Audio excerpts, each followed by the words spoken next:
Hello बच्चों, a very good morning to all of you. कैसे हो आप? माई सेल्फ साजिद सर, और ये है हमारा प्यारा सा चैनल कोटा पैटर्न साइंस वाला। ठीक है, तो आज हम रिफ्रैक्शन ऑफ लाइट का लेक्चर नंबर 4 लेकर आ गए। लेक्चर की स्टार्टिंग हम करते हैं कुछ बढ़िया बढ़िया क्वेश्चन से, कंसेप्चुअल क्वेश्चन। ठीक है ना, बहुत ही बढ़िया क्वेश्चन से। देखिए पहला क्वेश्चन, पहले आप इसे पॉज करके खुद सॉल्व कीजिए, फिर उसके बाद सॉल्यूशन देख लीजिए। ठीक है, क्वेश्चन मैं एक्सप्लेन कर देता हूं। If velocity of light is same in two medium, then refraction occur or not। मतलब लाइट ट्रेवल हो रही है एक मीडियम से दूसरे मीडियम में, दोनों में वेलोसिटी कैसी है? सेम, तो रिफ्रैक्शन होगा या नहीं? ये क्वेश्चन है आपके लिए। क्वेश्चन नंबर 2 है, ये ग्लास स्लैब दिया हुआ है, ए टू बी लाइट का पाथ है और ए टू सी। आपको क्या करना है? Trace the correct path trace करना है अकॉर्डिंग टू फर्मैट्स प्रिंसिपल। फर्मैट्स प्रिंसिपल याद है ना, वो लीस्ट टाइम वाला। तो ये जो पाथ है ये करेक्ट है या नहीं? नहीं तो फिर कौन से पाथ से लाइट जाएगी, आपको वो पाथ ट्रेस करना है। ठीक है, और थर्ड क्वेश्चन है आपके लिए, if x is angle in glass and y is angle in water, light is travelling from glass to water, तो एंगल ऑफ इंसिडेंस है x, एंगल ऑफ रिफ्रैक्शन है y, तो कौन सी केस करेक्ट है? x is greater than y, x is less than y, और x is equal to y। तो फटाफट पहले पॉज करके नोट करना, पॉज करके क्वेश्चन लिख लीजिए और खुद से ट्राई कीजिए। चलो हो गया, अभी मैं ट्राई करता हूं। देखो बच्चों, if velocity is same in two medium then refraction. Refraction क्या है बच्चों? Refraction occur due to change in velocity of medium, sorry change in velocity of light in different medium. Light की जो स्पीड होती है अलग मीडियम में अलग होती है, इसलिए रिफ्रैक्शन होता है। अगर दो मीडियम है उसमें वेलोसिटी अगर सेम है, वेलोसिटी ऑफ लाइट अगर सेम है, तो रिफ्रैक्शन नहीं होगा। नो, रिफ्रैक्शन नहीं होगा। वेलोसिटी अगर सेम है तो रिफ्रैक्शन नहीं होगा, रिफ्रैक्शन नहीं होगा। ठीक है ना, तो ये क्वेश्चन नंबर 1। अगर वेलोसिटी सेम है इसका मतलब दोनों का रिफ्रैक्टिव इंडेक्स कैसा है? सेम है। दोनों की ऑप्टिकल डेंसिटी कैसी है? सेम है, तो रिफ्रैक्शन नहीं होगा। Light will travel the straight path. अब तीसरा सॉल्व करेंगे हम। तीसरा क्वेश्चन क्या है बच्चों? ये ग्लास है, ठीक है ना, this is the glass and this is the water. ठीक है, ये ग्लास है, ग्लास और ये वाटर है। अगर आप अच्छे से न्यूमेरिकल सॉल्व कर लोगे तो आपको पता हो जाएगा कि ग्लास का रिफ्रैक्टिव इंडेक्स 1.5 होता है, रिफ्रैक्टिव इंडेक्स ऑफ ग्लास, और वाटर का जो रिफ्रैक्टिव इंडेक्स होता है वो होता है 1.33। तो कौन सा डेंसर है और कौन सा रेरर है? ये डेंसर है और ये रेरर है। ठीक है ना, मास डेंसिटी से लॉजिक मत लगाया करो। केरोसिन का अच्छे से एग्जांपल हमने एक्सप्लेन किया है। ठीक है ना, मास डेंसिटी का और रिफ्रैक्टिव इंडेक्स का कोई रिलेशन नहीं होता।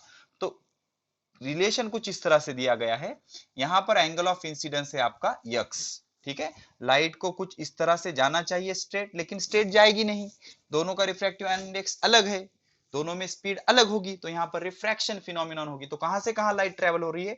Denser medium to rarer medium, denser to rarer. Denser to rarer क्या रूल है? Bend away from the normal, away from the normal. ठीक है ना, अवे फ्रॉम द नॉर्मल, तो ये होगा जाएगा आपका एंगल y। अब कोई भी बता सकता है y बड़ा है x छोटा है, तो y is greater then x। तो कौन सा ऑप्शन करेक्ट है? बी ऑप्शन करेक्ट है, y is greater then x। ठीक है, अच्छे से आई थिंक ये आपको आ चुका होगा, y is greater then x। ठीक है, अभी ये बहुत इंपॉर्टेंट है बच्चों, फर्मैट्स प्रिंसिपल का प्रॉब्लम है। फर्मैट्स प्रिंसिपल क्या कहता है? Light is in hurry, light always take shortest path. नहीं, light always take such a path which require less time. ठीक है, अभी यहां पर देखो, ए से बी का पाथ पहले हम ड्रॉ करेंगे, ए से बी का। तो ए से बी का जो पाथ होगा वो यही होगा बच्चों, यही होगा, यही इसका लीस्ट पाथ है। और इसी पाथ पर ये ग्लास में से मिनिमम डिस्टेंस ट्रेवल करेगा, ग्लास में से मिनिमम डिस्टेंस ट्रेवल करेगा। और दूसरा, इसको हम ये भी लॉजिक बता सकते हैं, when light incident normally it pass undeviated, normally incident होने के बाद वो अनडेविएटेड पास होगी, तो ये पाथ करेक्ट है। ठीक है, अब ये पाथ नहीं हो सकता बच्चों, this is not the correct path for travelling from A to C. क्यों? बिकॉज इमेजिन करो, ये एयर है, एयर में इसकी स्पीड ज्यादा होती है। ये डिस्टेंस सपोज हमने ले लिया, ये डिस्टेंस हमने ले लिया सपोज 2 मीटर, और ये भी डिस्टेंस हमने ले लिया 2 मीटर, इमेजिन करो 2 मीटर, और ये डिस्टेंस हमने ले लिया सपोज 2 और ये ले लिया 6 मीटर। ठीक है, तो इस डिस्टेंस के लिए हमें टाइम लगा 2 सेकंड, तो यहां पर भी कितना लगेगा? 2 सेकंड। ठीक है, तो इसके लिए सपोज आपको लगा 18 सेकंड। कितना लगा? 18 सेकंड। क्यों? बिकॉज स्पीड उसमें ग्लास में कम होती है ना स्पीड, तो स्लो जाएगी लाइट, ऐसा स्लो जाएगी उसमें। ठीक है, तो टोटल टाइम इस पाथ पर कितना लग रहा है? 18 + 2, 18 प्लस 2 20 22 सेकंड। टोटल पाथ कितना, टोटल टाइम कितना लगा 22 सेकंड। अभी हम इसको कैसे ट्रेवल करते हैं, इमेजिन करो कुछ इस तरह से ये ग्लास है, यहाँ पर पॉइंट ए है और यहाँ पर पॉइंट सी है।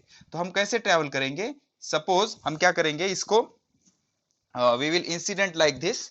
हम इसको यहाँ पे कुछ इस तरह से इंसिडेंट करेंगे ऑब्लिकली, ठीक है। इमेजिन करो कुछ इस तरह से यहाँ पर हम इंसिडेंट करेंगे, तो ये क्या हो जाएगा बच्चों, इसका नॉर्मल। नॉर्मल तो ये रेरर मीडियम, ये डेंसर मीडियम जाना चाहिए ऐसा, लेकिन it bend towards the normal, normal की तरफ बेंड हो जाएगा, वो नॉर्मल की तरफ बेंड हो जाएगा, ठीक है, बेंड टुवर्ड्स द नॉर्मल। अब यहां पर नॉर्मल इंसिडेंट हुआ, इसका नॉर्मल इंसिडेंट हुआ तो कैसा हो जाएगा, ये स्ट्रेट ट्रेवल हो जाएगा, ठीक है, it will pass straight. Normal incident है ना, एंगल ऑफ इंसिडेंट कितना है 90 है। अभी इसका टाइम देखेंगे हम, इमेजिन करो ये 2 मीटर था ना, अभी इमेजिन करो हो मैक्सिमम बढ़कर ये डिस्टेंस कितना हो गया, सपोज 10 मीटर, कितना हो गया 10 मीटर। तो 2 मीटर को 2 सेकंड लगा, तो 10 मीटर को कितना लगा 10 सेकंड, कितना लगा 10 सेकंड। अभी ये जो डिस्टेंस है आपका, ये डिस्टेंस लीस्ट हो गया, ये डिस्टेंस मैं ले लूंगा 2 मीटर। तो 6 मीटर को 18 सेकंड लगे थे, 6 इंटू 3 18, 2 इंटू 3 6 सेकंड लगेंगे यहाँ पर, 6 सेकंड। और ये डिस्टेंस कितना है आपका, ये डिस्टेंस सपोज 1 मीटर हो जाएगा, अभी नजदीक आ गया ना 1 मीटर, तो 1 मीटर को कितना लगेगा 1 सेकंड। तो टोटल टाइम कितना लगेगा 10 प्लस 16 प्लस 1, तो 17 second. This is not the actual calculation, it is rough idea. तो इस पाथ पे इसे कितना टाइम लगेगा 17 सेकंड लगेगा, ठीक है। या फिर आप ऐसा भी पाथ कंसीडर कर सकते हो, कुछ भी मार्क कर सकते हो, नो प्रॉब्लम। हाँ, ये कुछ ऐसा चला गया, बेंड टुवर्ड्स द नॉर्मल, फिर bend away from the normal, logically आप उसका आंसर बता सकते हो, ठीक है ना। तो ये पाथ करेक्ट नहीं है उसका, ठीक है, ऐसा पाथ वो ट्रैवल करेगा जिस पर टाइम लीस्ट लगेगा, ठीक है। पॉज करके नोट कर लो। तो आफ्टर दिस बढ़िया बढ़िया न्यूमेरिकल, आज अपने को एक बढ़िया सी फिनोमेनॉन देखनी है, उसका नाम है एपरेंट डेप्थ। कौन सी डेप्थ, एपरेंट डेप्थ, ठीक है। चलो हेडिंग लगा लो। और एपरेंट डेप्थ आपको बहुत ऊपर ऊपर से है 10th के सिलेबस में, घबराने की कोई जरूरत नहीं है।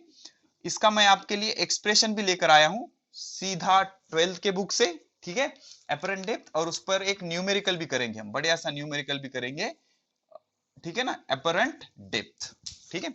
एपरेंट डेप्थ क्या होता है, तो इसके लिए हम थोड़ा सा अच्छे से पहले डिस्कशन कर लेते हैं, एपरेंट डेप्थ होता क्या है, ठीक है। बढ़िया, क्या मेरा हमारा बढ़िया है, कोई प्रॉब्लम नहीं। चलो, आपने देखा होगा जब हम स्विमिंग पूल में ऑब्जर्व करते हैं तो उसकी डेप्थ जो होती है थोड़ी सी कम लगती है, थोड़ी सी कम लगती है, स्विमिंग पूल का बेस ऊपर लगता है। या फिर हम बेस्ट एग्जांपल लेंगे, इमेजिन करो सिंपल सा एग्जांपल, सपोज ये वाटर टैंक है, suppose this is the water tank, ठीक है ना, और वाटर यहां तक फिल है इसमें, ठीक है, ये वाटर है इसमें, ठीक है, सिंपल ये वाटर है, ओके। यहां पर एक कॉइन रखा हुआ है, डू यू नो कॉइन, पैसे, पैसा पैसा करती है, ठीक है, ये कॉइन रखा हुआ है, ये इसकी एक्चुअल पोजीशन हो गई, ठीक है। तो ये हो गई इसकी एक्चुअल डेप्थ बच्चों, ये हो गई इसकी actual depth D, actual depth यहां तक है इसकी, ठीक है ना। ये और ये डिस्टेंस कहां से मेजर करते हैं, from surface of water, from surface of water, ठीक है। तो डी क्या हो गई बच्चों, यहां पे मैं लिख देता हूं, डी हो गई इसकी एक्चुअल डेप्थ, एक्चुअल डेप्थ, ठीक है ना। Suppose D is actual depth हो गई, ओके। लेकिन होता क्या है, सपोज अब एक रे ऐसा निकल रहा है इसमें से, ठीक है, तो ये नॉर्मल इंसिडेंट हुआ, स्ट्रेट पास हो जाएगा, स्ट्रेट पास हो जाएगा विदाउट एनी डेविएशन, इसे हम नॉर्मल इंसिडेंस कहते हैं। कुछ याद आ रहा है, इसे हम नॉर्मल इंसिडेंस कहते हैं, जब रे परपेंडिकुलर इंसिडेंट होता है विदाउट डेविएशन वो पास होता है, ठीक है ना। जो डायरेक्ट यहां पर आ गए उनसे रिक्वेस्ट करूंगा मैं लेक्चर 1 2 3 देख के आइए, तभी आपको अच्छे से समझेगा। और ये डेरिवेशन आपके सिलेबस में नहीं है, लेकिन हम बना लेंगे, नीट के लिए बहुत इंपॉर्टेंट है, और ऐसे लैंग्वेज में बताऊंगा मैं कि आपको समझ आ जाए, और उस पे का न्यूमेरिकल भी कर लेंगे, ओके। और उसके बाद इस पे बेस्ड बहुत सारे हम रियल लाइफ एग्जांपल भी देखेंगे, जिससे आपको एपरेंट डेप्थ पूरा क्लियर हो जाएगा। पूरा आज का लेक्चर एपरेंट डेप्थ पर ही बेस्ड है, ठीक है। तो ये डी क्या होगा, एक्चुअल डेप्थ, और कहां से मेजर किया है, मेजर्ड, मेजर्ड, ये जरूरी है, मेजर्ड, बिकॉज कंफ्यूजन होता है, measured from surface of water, क्यों, और surface, measured from surface, surface से मेजर किया हमने, ठीक है। अभी ये क्या करो, दूसरा एक रे यहां से जो इंसिडेंट हो रहा है, एंगल्ड रे, ठीक है ना, कुछ इस तरह से वो इंसिडेंट हो रहा है। तो हम क्या करेंगे, यहां पर सरफेस पर एक नॉर्मल ड्रॉ कर लेंगे। तो इसको क्या होना चाहिए, स्ट्रेट जाना चाहिए, लेकिन जाएगा क्या वो स्ट्रेट, नहीं। अभी ये मीडियम कौन सा है, रेयर, इसका रिफ्रैक्टिव इंडेक्स ले लेते हैं हम n2, रिफ्रैक्टिव इंडेक्स n2, कुछ नहीं है मतलब विद रिस्पेक्ट टू एयर, बढ़िया से एक्सप्लेन किया हम लास्ट लेक्चर में, n2, और इसका रिफ्रैक्टिव इंडेक्स ले लेंगे हम n1, एयर है ना, इसका रिफ्रैक्टिव इंडेक्स n2, इसका रिफ्रैक्टिव इंडेक्स n1, ठीक है ना। तो इसको सीधा जाना चाहिए, अब ये डेंसर मीडियम है, ये रेयर मीडियम है, कोई भी बता सकता है, n2 is greater then n1, तो क्या होगा, bend away from the normal, away from the normal, तो यहां से कुछ इस तरह से ये बेंड हो जाएगा, ठीक है। अभी यहां पर जो ऑब्जर्वर है हमारा, आपने हेडिंग लगा ली होगी, ये मुझे थोड़ा सा रब करना पड़ेगा ये, ठीक है। तो यहां पर जो हमारा ऑब्जर्वर है, बड़ी सी आई ड्रॉ कर लेंगे हम, ये हमारा ऑब्जर्वर की आई है, ठीक है ना, ये आई है, तो ये रे ऐसा इसके आईज में इंसिडेंट होगा, तो इसको ऐसा लगेगा कि ये रेज कहां से आ रहा है, कुछ इसको बैकवर्ड एक्सटेंड करने के बाद इसको लगेगा ये रे यहां से आ रहा है, तो इसकी इमेज इसको यहां पर दिखेगी, ठीक है ना। तो एक्चुअल डेप्थ होगी कितनी, डी, लेकिन इसको, ये ऑब्जर्वर को क्या फील होगा, ये जो कॉइन है ये यहां पर है, तो ये जो हमारा डिस्टेंस हो गया, ये डिस्टेंस, इसे हम कहते हैं डी डैश, क्या कह देंगे, डी डैश। तो डी डैश क्या है बच्चों, D dash is apparent depth, apparent depth मतलब धोखा है, एपरेंट मतलब धोखा, एक्चुअल है क्या वो नहीं, एक्चुअल कितना डेप्थ है डी, लेकिन लग कितना रहा है डी डैश, कितना लग रहा है डी डैश, तो ये क्या होगा इसका एपरेंट डेप्थ। तो इस फिनोमिनन को क्या कहते हैं, एपरेंट डेप्थ, इतने को क्या कहते हैं apparent depth. Now we have to find out the relation between D and D dash. तो डी डैश भी कहां से मेजर किया है, measured from surface, measured from surface, ये बहुत इंपॉर्टेंट है। डी और डी डैश कहां से मेजर करते हैं, मेजर्ड फ्रॉम सरफेस, कहां से मेजर करते हैं, सरफेस से मेजर करते हैं, ठीक है। अब इसका हम एक लॉजिकली एक्सप्रेशन प्रूव करेंगे, relation between, relation relation between D comma D dash comma n2, ये रिलेशन हम डिराइव करेंगे, और n1 भी ले सकते हो आप, नो प्रॉब्लम, ठीक है। ये रिलेशन हमें डिराइव करना है, लेकिन इसके लिए आपको एक चीज लगेगी, ठीक है ना, वो चीज क्या है, इफ थीटा इज स्मॉल, ये चीज मैंने बताई है कहां पर, मैथमेटिकल टूल की एक बढ़िया सी सीरीज शुरू की है हमने, वो जाकर पहले 2-3 लेक्चर देख लीजिए, आपको कोई प्रॉब्लम नहीं आएगा। अब 10th के लेक्चर देखो, 12th के, सभी आपको समझने लगेंगे। If theta is very small then sine theta is approximately equal to tan theta is approximately equal to theta, ऐसे आप लिख सकते हो। आप कहोगे सर ऐसा कैसा होता है, थोड़ा ज्यादा ही जबरदस्ती कर रहे हो आप, ऐसा होता है बच्चों, फिजिक्स में ऐसा होता है, और क्यों होता है इस विथ एक्सप्लेनेशन आपको मिल जाएगा, टेंशन लेने की बिल्कुल जरूरत नहीं है। मैथमेटिकल टूल के पहले 2-3 लेक्चर आप देख लीजिए सीरीज में जाके, ये चीजें आपको अच्छे से समझने लगेंगी। फिलहाल के लिए आप मुझ पर भरोसा रखो, ऐसा लिख सकते हैं, इफ थीटा इज स्मॉल तो ऐसा आप लिख सकते हैं, नो प्रॉब्लम, ठीक है ना।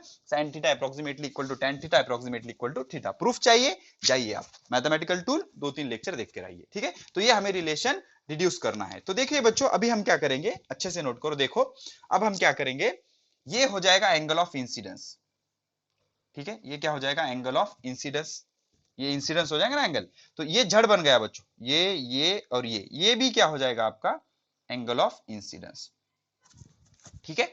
ये जो डिस्टेंस है इसे हम कह देंगे यक्स, इसे क्या कह देंगे हम, यक्स। तो ये क्या होगा आपका एंगल ऑफ इंसिडेंस। तो बच्चों ये क्या हो गया, ये this is angle of refraction, angle of refraction. तो अच्छे से देखो, अब ये लाइन और ये नॉर्मल एक दूसरे से पैरेलल है, और ये लाइन इससे पास हुई है, कुछ इस तरह से सिचुएशन है, ये देख लो अच्छे से, ये लाइन ऐसे पास हुई है, तो ये एंगल और ये एंगल सेम होता है, अल्टरनेट एंगल, ये एंगल और ये एंगल सेम होता है, तो ये एंगल कितना है आर, तो ये भी एंगल कितना बन जाएगा आपका आर, कितना बन जाएगा आर, ठीक है ना। ये थोड़े से अप्रोक्सीमेशन आपको आनी चाहिए, इतना मैथमेटिक्स आपको पता होना जरूरी है, ठीक है। तो ये एंगल अगर आई है तो ये भी एंगल क्या हो गया आई, ये एंगल आर है तो ये भी एंगल क्या हो गया आर, ठीक है। अभी इसको मैं नाम दे देंगे, हम डिनोट कर देंगे, suppose this is point P, this is point Q, this is point R, this is point S, ठीक है। अभी हम क्या करेंगे, इन ट्रायंगल, कौन सा ट्रायंगल ले लेंगे, R Q S, R Q S, tan of R ले लेंगे, tan of R, tan function क्या होता है बच्चों, ट्रिग्नोमेट्रिक फंक्शन। अब जाइए मैथमेटिकल टूल के लेक्चर देख लीजिए, ये टेंशन आपका निकल जाएगा। tan क्या होता है, tan होता है front side divided by adjacent side, उसमें हमने बताया front side divided by adjacent side. तो tan r, r की फ्रंट साइड कौन सी है x, divided bye adjacent side कौन सी है d dash, d dash, equation number first, ठीक है। अभी हम आएंगे ये बड़े ट्रायंगल में, कौन से ट्रायंगल में, in triangle, which triangle, R RPS, RPS, ठीक है, आरपीएस, आरपीएस में आएंगे। आरपीएस में tan i की वैल्यू लेंगे हम, tan i की वैल्यू लेंगे। tan i क्या हो जाएगा, फ्रंट साइड, फ्रंट साइड इसकी कौन सी है, x, x divided by adjacent side कौन सी है इसकी, डी, एडजेसेंट साइड कौन सी है इसकी, डी, ठीक है। इक्वेशन नंबर 2, इक्वेशन नंबर 2, ठीक है। एक बार विजिबिलिटी चेक कर लेता हूं मैं, बढ़िया, सब कुछ विजिबल है, नो प्रॉब्लम। अभी हम क्या करेंगे, ये इंटरफेस पर स्नेल्स लॉ लगाएंगे, by Snell's law, by Snell's law. अभी लास्ट लेक्चर में मैंने बढ़िया से आपको शॉर्टकट बताया था स्नेल्स लॉ का, कि इसका रिफ्रैक्टिव इंडेक्स, इसका एंगल, इसका रिफ्रैक्टिव इंडेक्स, इसका एंगल, दोनों की साइन वैल्यू। तो इसका रिफ्रैक्टिव इंडेक्स कितना है, n2, n2, इसका रिफ्रैक्टिव इंडेक्स कितना है, sine i is equal to, इसका रिफ्रैक्टिव इंडेक्स कितना है, n1, और इसमें का एंगल क्या है, साइन r, साइन r। एक बार विजिबिलिटी देख लेता हूं यार मैं, चलो बढ़िया, ओके, ठीक है। तो अभी हम क्या करेंगे, अभी हम क्या करेंगे, ये फिनोमिनॉन कब होती है, जब ये एंगल पैराएक्सियल होते हैं, ये रेज क्या होते हैं, पैराएक्सियल। अभी घबराने का नहीं है, पैराएक्सियल क्या रॉकेट साइंस, कुछ भी नहीं, पैराएक्सियल, पैराएक्सियल मतलब जब हम लेंस, मिरर या ऑप्टिक्स का कोई भी सेक्शन पढ़ते हैं, तो ये जो रेज होते हैं एक्सिस के बहुत करीब होते हैं, ऐसा हम कंसीडर करते हैं। तो ये अगर बहुत नजदीक होंगे, ये अगर बहुत नजदीक होंगे, तो ये जो एंगल होगा, ये जो एंगल होगा बहुत स्मॉल होगा। अगर ये कुछ इस तरह से इसके नजदीक आ जाएगा, तो ये एंगल बहुत स्मॉल होगा, और एंगल स्मॉल होने पर हम क्या लिख सकते हैं, for paraxial, for paraxial rays हम क्या लिख सकते हैं, i and r are very small, ये क्या हो जाएंगे, बहुत स्मॉल हो जाएंगे, ठीक है ना। Visibility r and okay, very small, ये दोनों एंगल क्या हो जाएंगे, वेरी स्मॉल। अगर एंगल स्मॉल होंगे तो हम ऐसा लिख सकते हैं, sine i approximately equal to tan i, और and sine r approximately equal to tan r, ठीक है। कोई जबरदस्ती नहीं की है बच्चों हमने, it is a legal step in physics, no problem if theta is very very very small. अगर समझना है तो मैथमेटिकल टूल के लेक्चर देख लीजिए, आपको क्लियर हो जाएगा, ठीक है। इतना आप लिख लीजिए आराम से पॉज करके, हो गया, चलो ठीक है। आगे एक्सटेंड करते हैं इसे, अब देख लीजिए यहां पर क्या हो जाएगा ये, तो ये इक्वेशन कुछ इस तरह से बन जाएगा, n2 इंटू साइन आई के जगह रख लेंगे हम tan i, ठीक है, is equal to n1, sine R के जगह हम रख लेंगे, किधर गया साइन आर, साइन आर के जगह हम रख लेंगे tan r। और एक चीज मैं बता दूं, 10th के सिलेबस में ये प्रूफ नहीं है, बट आप साजिद सर के साथ हो तो आपको हर चीज का प्रूफ मिलेगा, ठीक है ना।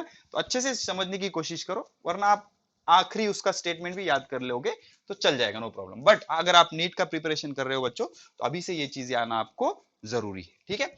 तो ये n2, ठीक है, tan i किधर गया, tan i from equation, tan i क्या होता है, x divided by d is equal to n1, tan r क्या है, x divided by d dash, x cancel, and always remember that d is the actual depth, d dash is the apparent depth, जो धोखा हो रहा है आंखों को वो apparent depth।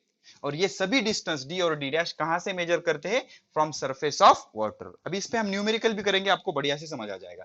तो ये क्या हो गया बच्चों, this is n2 divided by n1, n2 divided by n1 is equal to d divided by d dash, d divided by d dash. अभी n2 डिवाइडेड बाय n1 को हम कैसा लिख सकते हैं, n21, कुछ याद आया, refractive index of second medium with respect to first.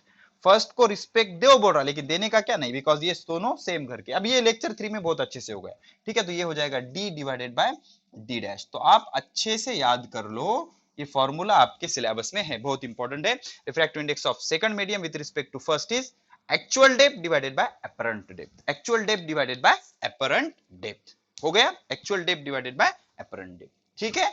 तो आप इसको बार बार देखो, लेक्चर को 1 से 2 बार देखो, और अच्छे से इसे रियलाइज कर लो, बहुत जरूरी है, ठीक है। अब इसका थोड़ा सा रियलाइजेशन दिलाने के लिए हम क्या करते हैं, एक न्यूमेरिकल करते हैं, ठीक है। इमेजिन करो, इमेजिन करो, इमेजिन करो कि ये एक सपोज ये एक पॉन्ड है या पूल है, कुछ भी है, एक पानी का ऐसा सोर्स है, ठीक है ना। यहां पर एक फिश है, ठीक है, suppose this is the fish, okay. तो यहां पर क्या है, एक बर्ड है, ठीक है। तो ये जो डिस्टेंस है, ये डिस्टेंस है 36 मीटर, कितना डिस्टेंस है 36 मीटर। और ये जो फिश है एक्चुअली है ये 24 मीटर नीचे बिलो द वाटर। तो ये क्या हो जाएगा, एक्चुअल डेप्थ हो जाएगी इसकी। ठीक है, तो आपसे क्या पूछा है कि इस बर्ड को, इस बर्ड का और जो एपरेंट पोजीशन है फिश का, मतलब इस बर्ड को how much depth from bird is realized inside water. ठीक है ना, मतलब पानी के नीचे बर्ड से एपरेंट पोजीशन की टोटल डेप्थ आपको पूछी है। ठीक है, तो होगा क्या बच्चों, ये जो फिश है, ये फिश इसको थोड़ा सा ऊपर लगेगी, कुछ यहां पर।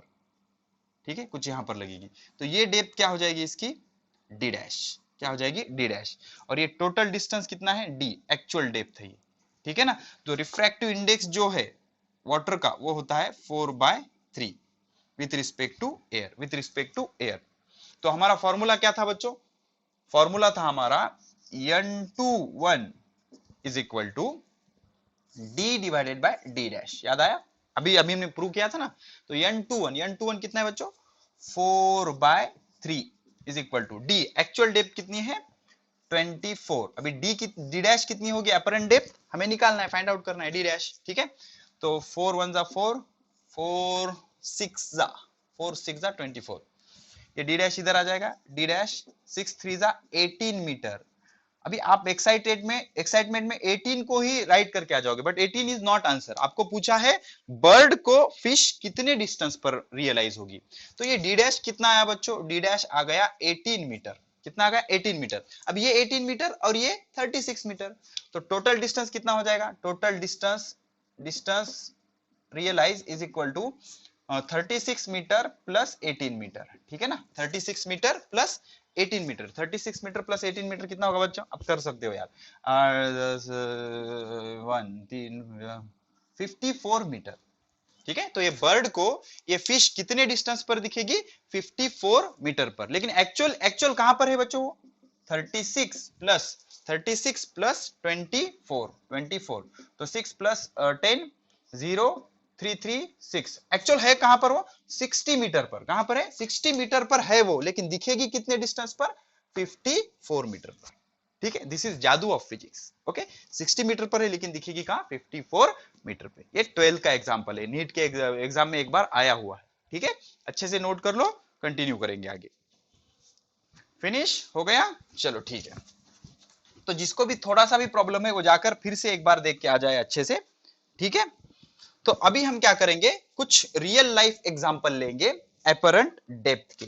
ठीक है, तो पहला एग्जांपल, अगर आप एक कंटेनर लोगे और इसमें पानी होगा।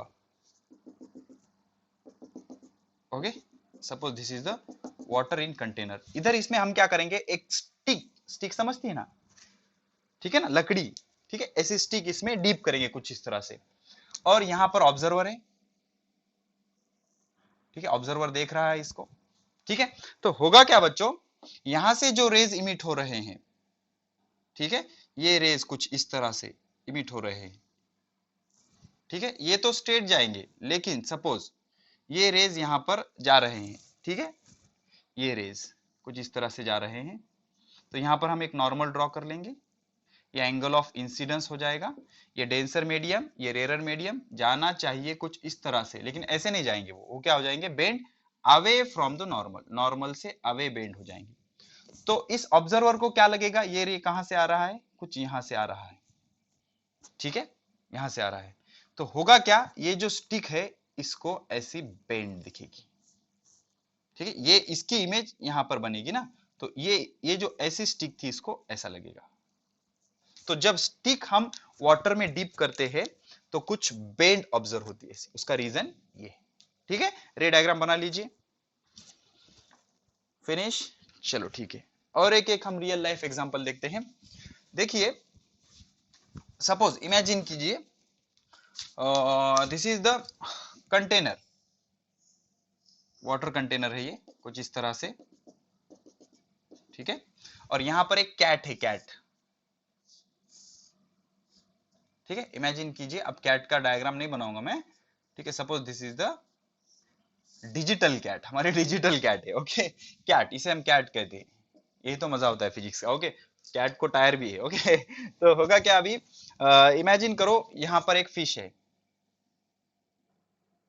ठीक है, ड्राइंग बहुत गंदी है यार मेरी, ठीक है, तो होगा क्या अभी, तो हम क्या करेंगे, कुछ रेज लेंगे, कैट से कुछ रेज हम इमिट करेंगे, इमेजिन करो कि ये रेज कुछ इस तरह से, यहाँ पर सपोज ये रेज यहाँ से इंसिडेंट हो रहे हैं, तो यहाँ पर हमें नॉर्मल ड्रॉ करना पड़ेगा, ओके, तो होगा क्या, डेंसर टू रेरर, जाना चाहिए सीधा, लेकिन सीधा नहीं जाएगा वो, it bend away from the normal, normal से क्या हो जाएगा, वो अवे बेंड हो जाएगा, ठीक है ना, सपोज यहाँ पर आपकी कैट है, ठीक है ना, गोला बना देता हूँ, चलो ठीक है, यहाँ पर आपकी कैट है, bend away from the normal, सीधा ना जाते हुए bend away from the normal, अब इसको क्या रियलाइज होगा, इसको बैकवर्ड एक्सटेंड करने पर इसको यहाँ पर ये फिश लगेगी, तो ये थोड़ा सा ऊपर लगेगी उसको, अब इसका उल्टा अगर हम इमेजिन करेंगे कि फिश को कैट कहां पर दिखेगी, अभी देखो, डेंसर मीडियम में जो अपरेंट डेप्थ है वो कम होती है, डेंसर मीडियम में अपरेंट, रेरर से डेंसर मीडियम में अपरेंट डेप्थ ऊपर होती है, लेकिन डेंसर से आप अगर देखोगे तो अपरेंट डेप्थ बढ़ जाएगी, कैसे बढ़ जाएगी, देखिए यही एग्जांपल मैं आपको समझाता हूं, इमेजिन कीजिए, अब फिश ऑब्जर्व कर रही है, fish is observing the cat, suppose cat is here, ठीक है, तो इसका रेज यहां पर इंसिडेंट हो रहा है कुछ इस तरह से, ठीक है, इस तरह से, ये नॉर्मल है, तो होना क्या चाहिए, होना क्या चाहिए, लाइट स्ट्रेट ट्रेवल होनी चाहिए, बट वहां पर रिफ्रैक्शन होगा, rarer to denser, bend towards the normal, normal की तरफ बेंड हो जाएगी वो, ठीक है, अब इसको क्या लगेगा, ये रे कहां से आ रहा है, इसको बैकवर्ड एक्सटेंड करने पर ये रे यहां से आ रहा है, ठीक है ना, तो इसको लगेगा कि कैट यहां पर नहीं है, यहां पर है, समझ रहे हैं आपको, ठीक है, तो ये सब रिफ्रैक्शन का खेल होता है बच्चों, ठीक है, तो इस तरह से ये जो हो गई इसकी अपरेंट डेप्थ हो गई, अपरेंट पोजीशन, इसकी ये अपरेंट पोजीशन, ओके, तो ये डायग्राम अच्छे से प्रैक्टिस कर लो, हो गया, पॉज करके अच्छे से प्रैक्टिस करो, फिनिश, चलो ठीक है, अभी हम एक चीज, एक एक्टिविटी करते हैं, अपरेंट डेप्थ का जो प्रॉब्लम है, जो न्यूमेरिकल है, वो खत्म हो जाएगा, ठीक है, तो कंडीशन कुछ इस तरह से है बच्चों, इमेजिन कीजिए, इमेजिन कीजिए, एक ऐसा कंटेनर है, suppose the container is like this, यहां पर हमने एक कॉइन रखा है, यहाँ पर एक कॉइन रखा है हमने, ठीक है ना, एम्प्टी कंटेनर, अभी तक उसमें पानी वगैरह कुछ भी नहीं है, ठीक है, and suppose suppose this is the surface, this is the surface, अब ये ऑब्जर्वर है, ठीक है ना, this is observer, okay, this is the observer, अभी ऑब्जर्वर को ये कॉइन विजिबल है, ठीक है, स्ट्रेट दिख रहा है ना इसे, या फिर ऐसा कर लेते हैं हम, दिख रहा है इसे, ओके, अब क्या करेंगे, हम ऑब्जर्वर को इधर मूव करेंगे, ठीक है, अब ये ऑब्जर्वर यहाँ आ गया, यहाँ आ गया, ठीक है, यहाँ आ गया, आपको दिख रहा है ना ये, तो पता लगा आप ही को नहीं दिख रहा है, ठीक है, ऑब्जर्वर यहाँ आ गया, सेम ऑब्जर्वर, हाँ, सेम ऑब्जर्वर यहाँ आ गया, ठीक है, अब इसको मैं डिलीट कर देता हूं, ठीक है, अब होगा क्या बच्चों, ये जो रेज है यहां से आने वाले, इसके ये इसको, इसकी जो विजिबिलिटी, ये रे ऐसा पास होगा, ठीक है, तो इसको ये कॉइन नहीं दिखेगा, इसको ये कॉइन नहीं दिखेगा, अब हम क्या करेंगे, किसी दूसरे ऑब्जर्वर से कहेंगे कि आप इसमें वाटर पोर करो, वाटर, पानी, तो होगा क्या, इसमें हम वाटर पोर कर लेंगे कुछ इस तरह से, ठीक है, अभी वाटर पोर करने के बाद क्या होगा बच्चों, ये जो रेज है, यहां पर हम नॉर्मल ड्रॉ कर लेंगे, पहले कुछ इस तरह से जा रहा था ये रे, अब यहां से जो ये ऑब्जेक्ट इसको दिख रहा था क्या, नहीं, अब वाटर पोर करने के बाद क्या होगा, सपोज ये रे है, ये रे यहां पर इंसिडेंट हो रहा है, ठीक है, तो ये हो गया इसका angle of incidence, okay, simple, अभी रे कैसा जा रहा है, denser to rarer, denser to rarer, जाना कैसे चाहिए, स्ट्रेट, जाना कैसे चाहिए, स्ट्रेट, लेकिन स्ट्रेट जाएगा क्या, वो नहीं, denser to rarer, it bend away from the normal, तो ये रे इस तरह से बेंड हो जाएगा, और इसकी जो इमेज है, इसकी इमेज कुछ यहां पर बन जाएगी, या फिर ये आपको विजिबल हो जाएगा, ये आपको विजिबल हो जाएगा, ये कंफर्म है, ये जो कॉइन है आपको विजिबल हो जाएगा, ये भी किस वजह से होता है, this is also because of refraction of light, refraction of light, okay, so these are the some basic terms related to refraction of light, ठीक है, एंड अपरेंट डेप्थ। ओके, सो हमने बहुत सारे फिनोमेनॉन एक्सप्लेन किए और कुछ बढ़िया बढ़िया से कंसेप्ट सीखे आज, that is refraction of light and apparent depth. तो आई थिंक आपको अपरेंट डेप्थ अच्छे से क्लियर हो गया होगा। ठीक है, जल्दी मिलते हैं अगले लेक्चर में, पढ़ाई करते रहे, ऑल द वेरी बेस्ट।